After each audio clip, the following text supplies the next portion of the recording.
Kita bersyukur kehadirat Allah Subhanahu wa taala bahwa sesungguhnya dengan gerak dan izinnya jualah kita dapat bersuah balik melalui kaset ceramah adat seri kedua ko nan berjudul Kepribadian Minang. Alhamdulillah.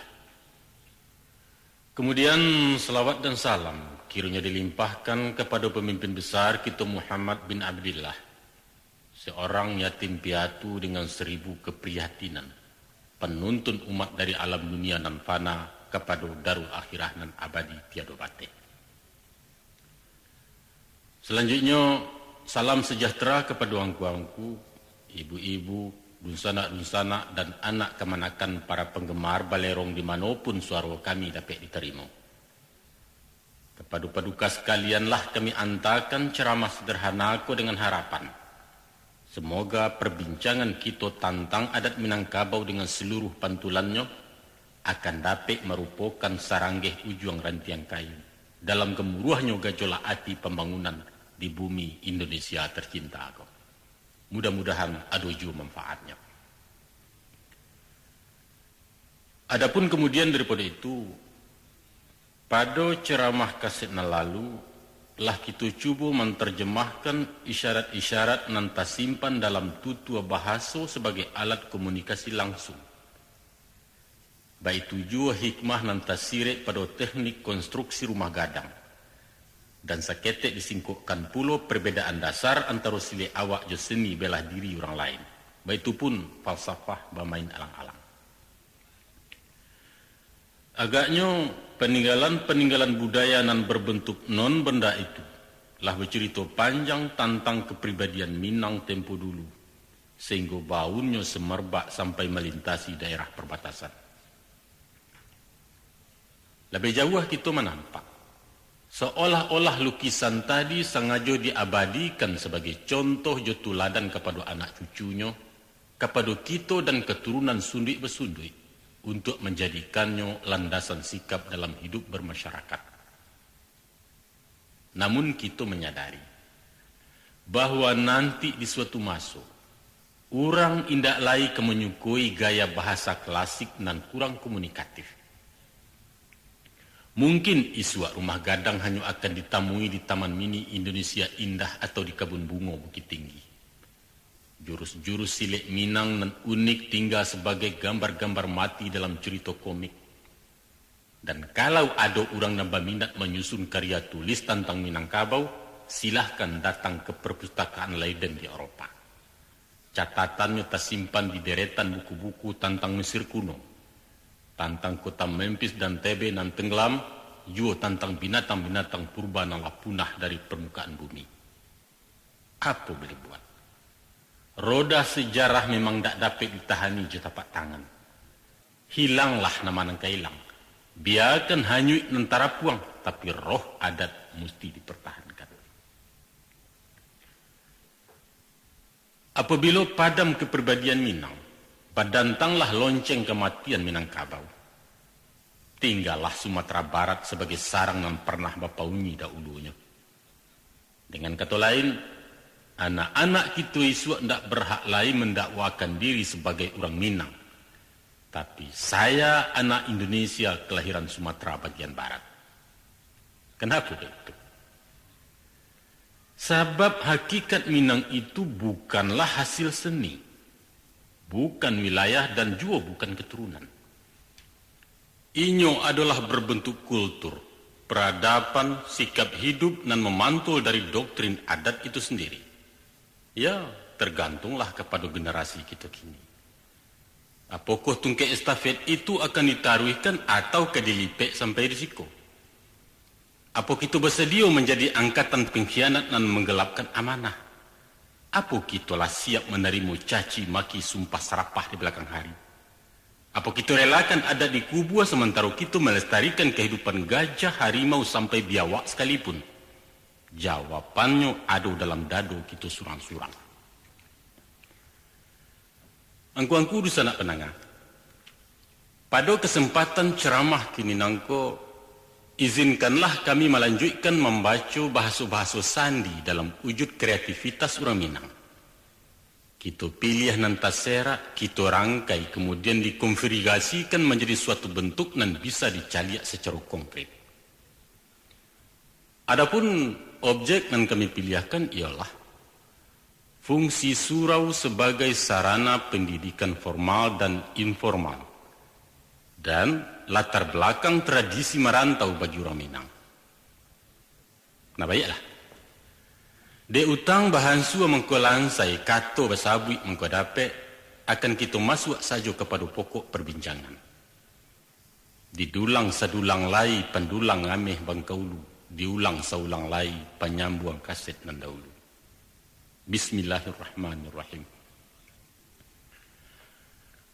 Sesuai dengan kodratnya, laki-laki dilayakan dengan bangun tubuh nan kuat kokoh, dengan nyali keberanian nan tinggi dan berpikir lebih rasional dibandingkan dengan kaum wanita. Barangkali dengan segala kelebihannya itulah timbul naluri ingin memimpin, memberikan perlindungan kepada wanita nan memang membutuhkan. Kemudian menyusul hak dan kewajiban antara kedua belah pihak serta pembagian tugas nan tak pisah menurut kedudukan masing-masing. Sajak manusia tinggal di gua-gua sampai kepada mengenal peradaban bahkan taruh ke zaman teknologi kini nangko, rupanya pembagian wewenang itu masih tampak nyata, walau batih dan versinya mengalami perubahan-perubahan.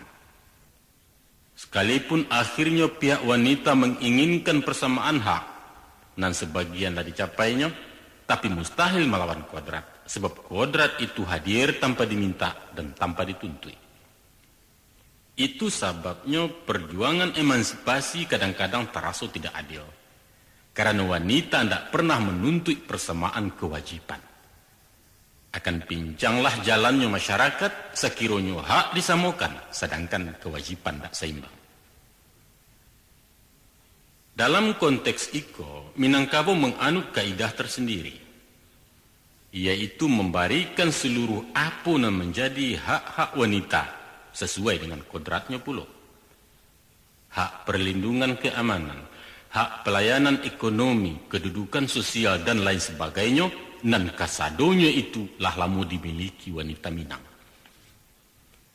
Oleh sebab itu, tokoh-tokoh wanita yang mengobarkan perang emansipasi tidak pernah muncul di tanah Minang, karena memang tidak dibutuhkan. Untuk apa menuntut sesuatu nalah ada dalam genggamannya. Adat dan merupakan peraturan tertinggi dalam masyarakat terlalu banyak memberikan fasilitas dan subsidi kepada wanita. Rumah gadang secara gratis disuruh tunggu, ndak kemenyau, ndak kemengontrak. Seluruh hasil harta pusaka makanlah, minumlah, pakailah. Nak bersuami dilamarkan sampai pun keturunan menurut garis keibuan. Kurang apa le wanita di tanah beradat kau. Hanya satu yang tak pernah lapih dari tangan, yaitu kekuasaan. Walaupun kadang-kadang orang laki-laki sampai mengalahkan orang demi kesejahteraan dusana kemanakan, namun kato putih hado di tangan mama. Wanita Minang tidak mengatur tapi diatur. Mereka hanya punya hak pakai, bukan memiliki. Biarpun kunci ada di pinggang, tapi rangkiang tidak dibuka atas perintah siapapun kecuali suruhan mama. Sebaliaknya mantang-mantang punya kuasa, seorang mama tidak boleh seleluasa mengambil padi sebelum ada persesuaian dari bundo. Orang padusi tidak berhak jadi penghulu. Namun penghulu alun kataga kalau para bundo kandung sepakat tidak menerima. Baik itu sepanjang adat di pusako. Tak kalau Cindua Mato dihadapkan sebagai terdakwa karena menculik putih bungsu dari Sungai Ngiang, seharusnya Bundo Kanduang selaku kepala pemerintahan berhak memberikan kata hukum. Tapi kasus pelanggaran adat itu diadili oleh Basa sampai Balai, lembaga judikatif nan sadonyo terdiri dari laki-laki. Nan tentu saja atas restu dan pertimbangan sang ratu Bundo Kanduang. Nah, angku-angku di sana penangah. Dari keseimbangan hak dan kewajiban itulah terciptanya kerukunan dalam masyarakat Minangkabau. Kemudian Angku-angku akan kami ajak menyelusuri radius kewajiban seorang laki-laki dalam keluarga, baik itu pun dalam masyarakat kampung dan nagari. Pada pokoknya, seorang laki-laki di Minangkabau mempunyai fungsi rangkap. Fungsi yang mengakibatkan tumbuhnya ampek tanggung jawab dalam wewenang yang berbeda. Pertama, fungsi ayah sebagai baban langsung dari hukum Islam. Bahwa ayah memikul tanggung jawab penuh kepada istri dan anak-anaknya dan meliputi tanggung jawab lahir dan tanggung jawab batin. Sandang, pangan, perumahan, pendidikan dan kesejahteraan keluarga sesuai dengan kebutuhan. Ia wajib melaksanakan tugas-tugas kebapakannya sampai mahanta anak-anak dewasa. Dan padusi sampai bersuami na laki-laki sampai mampu hidup mandiri. Di samping fungsi ayah, juga fungsi mama sebagai pengamalan dari ajaran adat. Mama punya tanggung jawab moral memimpin anggota kaumnya sepanjang bateh-bateh dan tagarih di pusako. Mama akan menurukokan sawah, membukakan hutan paladangan, membangunkan rumah gadang, kemudian mengatur pemakaiannya. Dalam hal itu, beliau bukan bakarajo surang, akan tetapi dilaksanakan secara bergotong royong antara seluruh mamak-mamak dalam kaum dan sifatnya insidental. Sedangkan tugas-tugas mamak secara pribadi adalah mengatur hal-hal yang bukan material. Seumpama menjaga kerukunan rumah gadang dan penghuninya terdiri dari beberapa unit keluarga. Katakanlah mamak berfungsi sebagai koordinator rumah gadang dan bertanggung jawab keluar dan ke dalam. Seandainya ayah dari kemanakan-kemanakannya atau orang Sumando tidak mampu memberi nafkah keluarga disebabkan sakit, disebabkan lamah atau bacarai umpamanya, maka fungsi ayah diambil alih oleh mama. Dunsana kemanakan tidak ketelantar, biayanya dari haratu pusako dan mama akan menggarapkan sawah secara kolektif. Dengan itu berarti tersedia dua figur penyelamat dalam satu keluarga, yaitu ayah dan mama. Kalaupun salah satu tidak berfungsi, masih ada fungsional lain, sehingga jaminan kehidupannya mutlak terpenuhi, biar kehidupan material ataupun kehidupan spiritual. Itu sebabnya tidak pernah terdengar ratapan anak yatim di tanah Minang. Anak piatu dan kematian mandeh tidak kemenderita di tangan ibu tiri, sebab si anak akan diasuh di rumah gadang oleh padusi-padusi dalam kaumnya. Dunsana kemanakan pandangan. Kalau tadi ada dua peran yang dimainkan seorang laki-laki di Minangkabau, yaitu peran ayah dari hukum Islam dan peran mama dari hukum adat, maka ada satu peran lain yang bersumber dari undang, yaitu tuntutan kewajiban kepada masyarakat lingkungannya. Setiap orang mesti berpartisipasi terhadap masyarakat kampung di mana tinggal. Memelihara kerukunan bersama sebagai satu kesatuan warga dalam wilayah jorong atau desa. Membangun sarana-sarana jalan, irigasi, pendidikan, rumah ibadah, sekolah, dan apa saja kebutuhan yang bersifat umum. Elok rumah dek tungganai, elok kampung dek orang tua, elok nagari dek pangulu. Nah, orang tua yang dimungkasi di siko adalah kepala desa dan stafnya adalah mamak-mamak di rumah gadang tadi. Di tangan mereka lah terletaknya kerukunan dan ketertiban masyarakat kampung. Tapi alah kok selesai tugas dengan 3 tuntutan kewajiban tadi. Alunai. Masih ada ciek lain dan kedikako. Apa tu? Yaitu wilayah na lebih luas, ialah negari. Negari nan kalau kita jabar ke lebih luas lain yaitu negara. Seluruh potensi harus dikerahkan. Apunan ada diderma baktikan untuk nagari atau untuk negara. Iyo dana, iyo tanago, pikiran, waktu, dan lain sebagainya, Pendeknya tidak satu pun orang nan bebas dari tugas-tugas kenegarian. Bajalan mairi yang bayi wa maisi. Patah betungkek buto bairi. Sadonya mesti talibat. Tentu saja sabateh kemampuan surang-surang. Angku-angku di sana pendengar, Kampe poin tanggung jawab tadi termaktub dalam sebuah pantun papatah nan berbunyi sebagai berikut. Kaluak paku asam balimbiang, timpuruang lenggang-lenggangkan di bawah nak rang sarwaso. Anak dipangku kamanakan dibimbiang, urang kampuang dipatenggangkan ditenggang nagari jan binaso. Anak dipangku.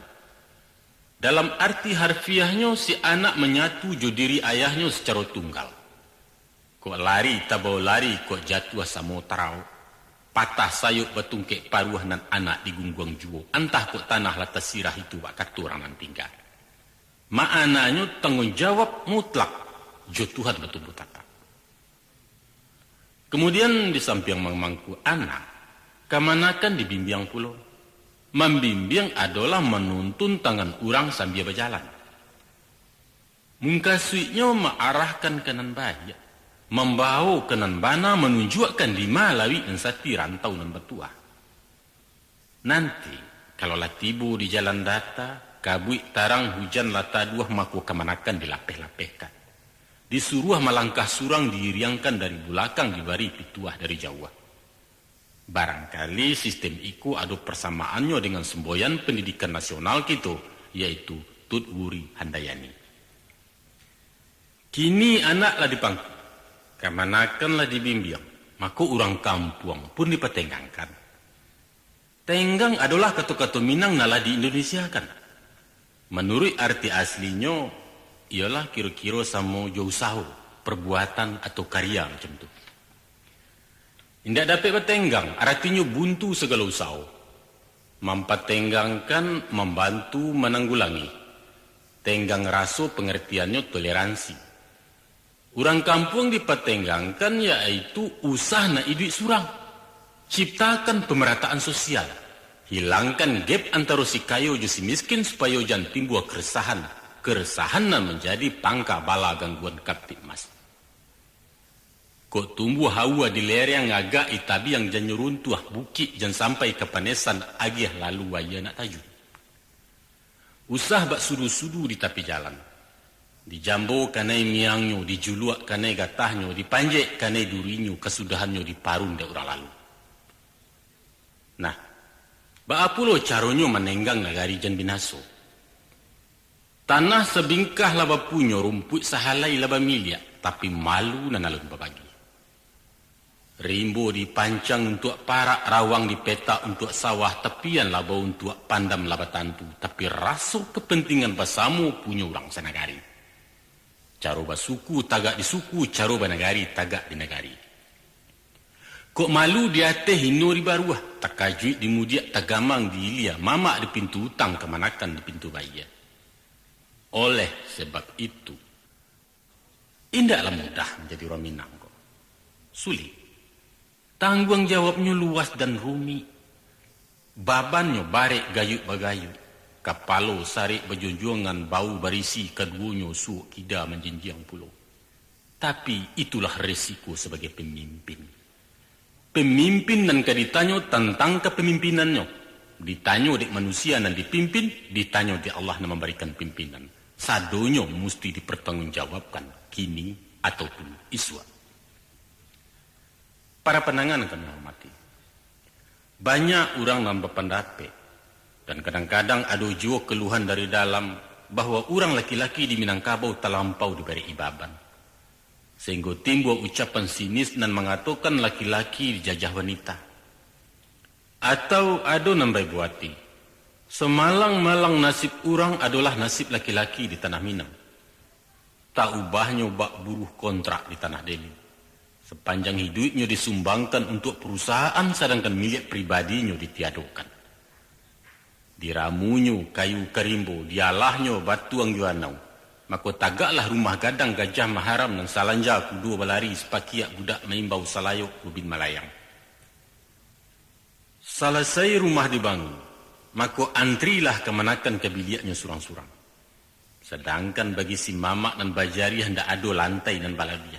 Beliau baganjua turun ke janjang menuju rumah amak pajar.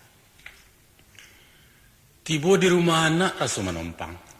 Sebab awak tinggal di pusat orang. Kedudukan sebagai tamu tak dapat bak kata surang. Bajalan menapi-napi, malangkah maga-agak, kok rapi mama rumah lah orang pulang. Maklumlah awak orang Sumando. Orang Sumando nan ba abu dia teh tunggu. Nyampang tibo hujan sadabak nyo datang ngangin sadarok bakiki Sultan Tabangambua. Yo kok rago tulang lai kuai, saku kok lai sadiang boneh badarai galak mintu.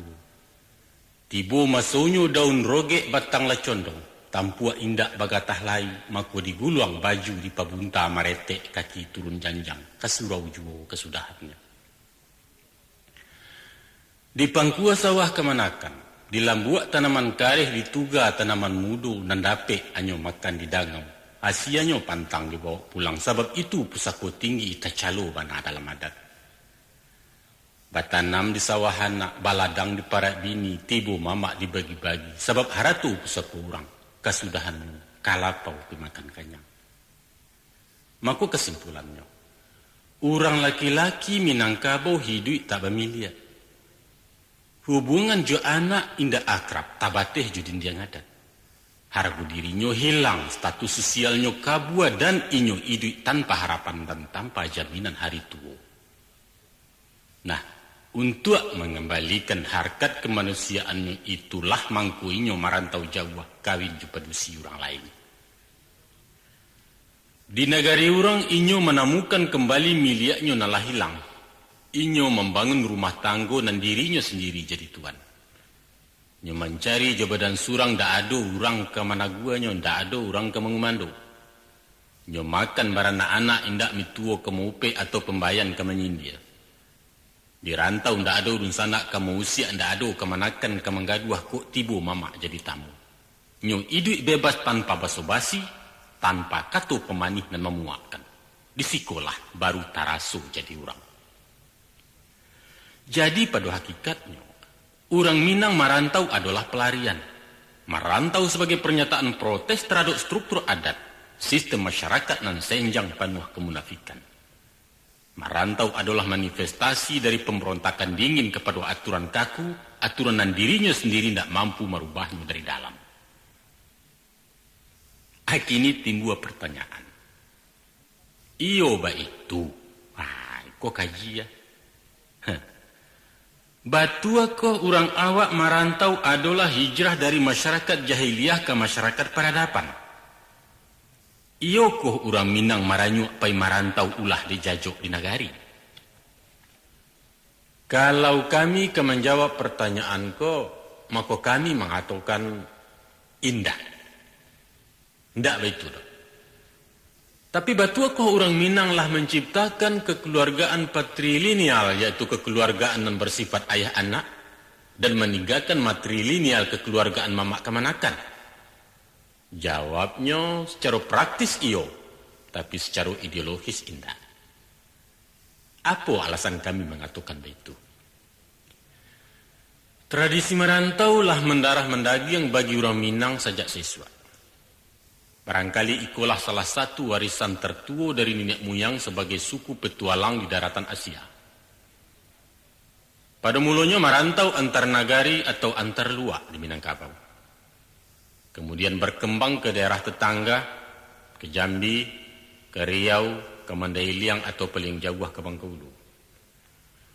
Sesudah Perang Padri makin berani.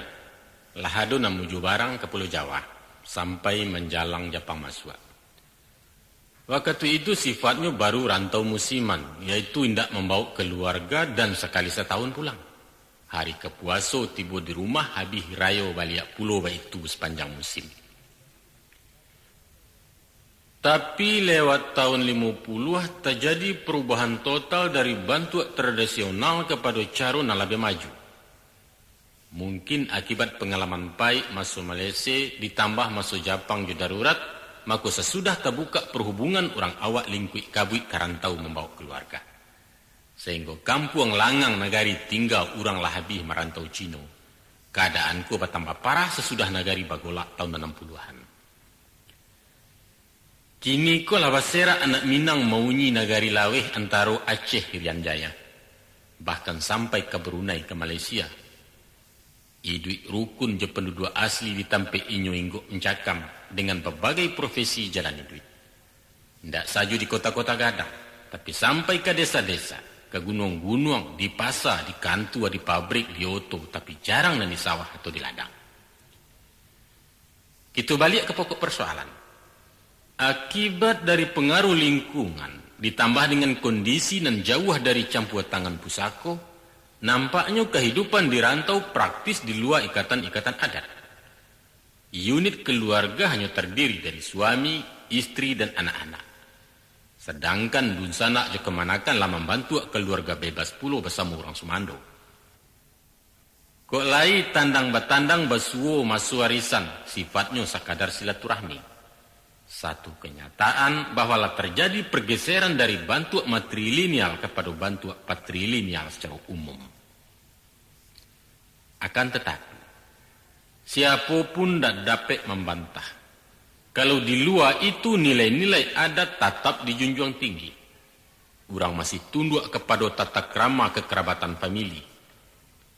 Hubungan mamak je kemanakan tapaliaro bahkan tambah mesra.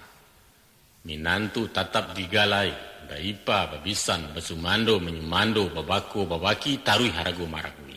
Baitu pun caroba kampung panagari.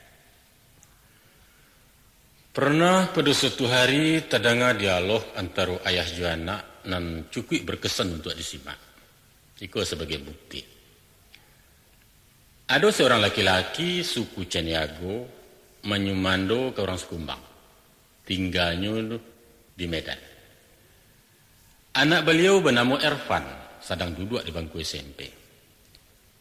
Karena terpengaruh jua adat Tapanuli, maka si Ervan ko meletakkan suku di ujung namanya. Banggalah paja jo namo Ervan Caniago. Mencari kejanggalanku, maka ditegurlah dek si ayah. Ko pas Medannya kira-kira, Pan, kenapa kau pakai suku Caniago? Menjawablah si anak. Iyalah pula, ayah Caniago, aku pun Caniago. Sambil singin-sing yang badak dijaleh kaladek si ayah. Bukan begitu, Pan. Sebetulnya suku kau itu si Kumbang. Bah, si Kumbang suku maknya itu. Iyalah, itunya pula maka suku kau itu si Kumbang. Jadi, ya Ervan si Kumbang, bukan Ervan Caniago. Nah, kalau begitu aku ni ikut maknya. Semua kalian ikut mak. Kenapa begitu? Ya begitulah cara adat awak. Kita ini Padang, Pan, bukan Batak. Nampak jaleh dalam dialog pendek iko bahwa kalaupun tinggal di rantau, namun adat indak ke dirubah. Inyo indak kemangkelen suku anak-anaknya menjadi suku pusakonyo. Satu harapan, mudah-mudahan adat Minang indak kepupui. InsyaAllah. Angku-angku sidang pendengar. Lebih lanjut akan kami kemukakan data dan fakta dan memperkuat keyakinan bahwa adat sebagai warisan budaya masih akan dipertahankan. Bahkan indaklah terlampau berlebihan kalau dikatakan mereka yang dirantau dan tinggal di lingkungan bermacam-macam kebudayaan lah mengamalkan adat secara murni. Setidak-tidaknya dalam hal yang sedang kita permasalahan kayak gini. Maaf, akan kami ambil contoh Jakarta. Baam ke Jakarta. Sebab yang pertama, daerah pemukiman orang Minang di luar Sumatera Barat yang terbanyak adalah Jakarta. Menurut sumber yang dapat dipercaya, saat ini jumlah orang awak di Jakarta mendekati 800.000 jiwa. Artinya dalam 9 manusia ciek Minang, atau kira-kira 23% penduduk Sumatera Barat sendiri. Pendeknya kalau dunsa nak pergi ke pasar proyek Tanah Abang atau sekitarnya, apa bahasa awak salah. Dijamin tak kesasih. Baik itu banyak orang awak. Sudah itu alasan kami mengambil ukuran Jakarta, sebab kami tinggal siku. Jadi faham mana situasinya. Dan kami yakin bahwa suasananya indak kejauh berbeda di daerah perantauan lain. Kita mulai dari Memangkuanak. Masalah iko rasanya ndak perlu le disingkukkan secara panjang lebar. Otomatis baban lah bapikwa. Allah dirasuak menjariau, Allah dikasau laki ato. Batua menurut adat, syah menurut syarat. Kemudian tentang